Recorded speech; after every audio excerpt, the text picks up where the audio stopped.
Assalamualaikum warahmatullahi wabarakatuh. Balik lagi di channel saya.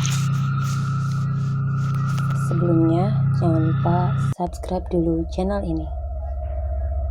Kita mulai ceritanya. Aku dulu, sewaktu aku masih kecil, mungkin sekitar kelas 5 SD, aku sering ikut bapak ke hutan untuk mencari kayu.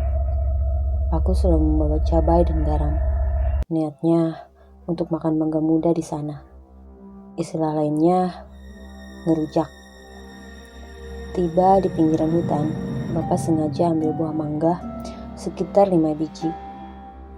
Dan aku ditinggalkan di sebuah gubuk bambu atau bisa disebut saung.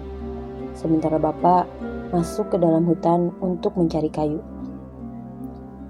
Jangan kemana-mana ya, itu pesan bapak. Dan aku menurut saja dan menunggu di saung walau sudah pasti lama menunggu bapak kembali.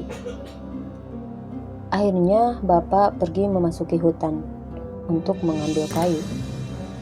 Dan aku asik dengan mangga muda yang dipetik bapak. Habis 3 buah mangga, aku merasa keasaman. Aku mencoba keluar dari saung dan melihat-lihat ke sekeliling saung. Aku berjalan lagi agak menjauh dari saung, dan aku menemukan sebuah danau yang airnya sangat jernih, dan aku bisa melihat bahwa di dasar danau adalah bebatuan. Karena cuaca yang lumayan panas, dan aku pun merasa gerah, aku tergoda untuk turun dan berendam di danau itu. Airnya cukup segar, dan aku betah berendam di sana. Akhirnya bajuku basah semua. Aku tidak berani berenang ke tengah danau karena aku pikir jika aku ke tengah danau, aku pasti tenggelam. Aku masih aman dengan berpegangan ke sisian danau. Aku bahkan senyum-senyum sendiri karena asiknya. Tapi tiba-tiba aku melihat di tengah danau seperti ada yang bergerak-gerak.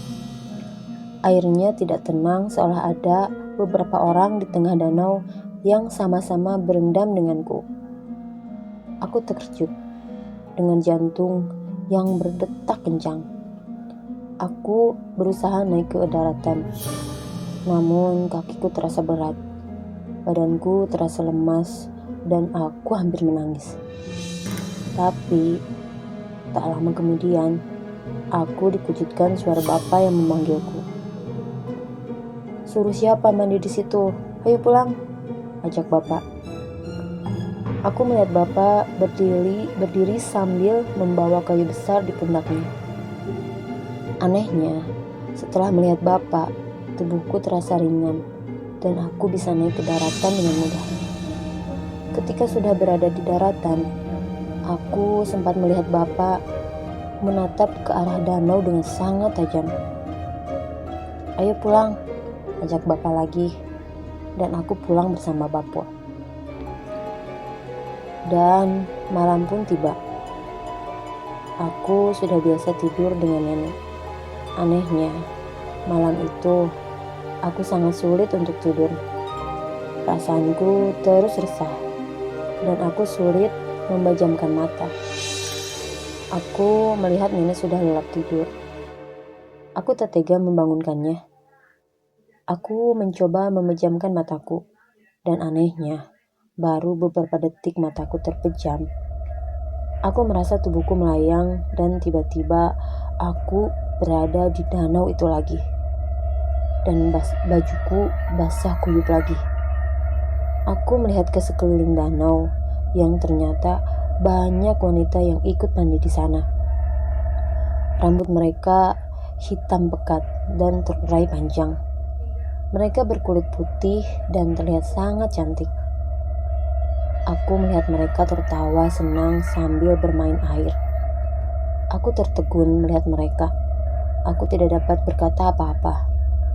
Aku berpegangan ke bebatuan di sisian danau dan berniat untuk pergi. Sayangnya, tiba-tiba kakiku terasa berat. Dan pada saat itu pula, Aku melihat mereka semua menoleh ke arahku. Tatapan mereka sangat tajam dan wajah mereka berubah menyeramkan. Aku menjerit ketakutan dan akhirnya aku terbangun dari mimpiku. Nenekku pun terbangun dan bertanya, "Kamu mimpi apa?" tanya nenek. Aku menceritakan mimpiku pada nenek dan juga perihal aku mandi di danau siang tadi. Nenek bilang di danau itu memang ada penghuninya dan bahkan banyak penghuninya. Dan sepertinya mereka tidak senang dengan keberadaanku di sana. Nenek seperti membacakan doa-doa dan dititipkannya di kepalaku. Dan akhirnya aku bisa tidur dengan lelap. Namun sejak saat itu aku tidak berani lagi pergi ke sana atau bahkan harus mandi lagi di danau itu.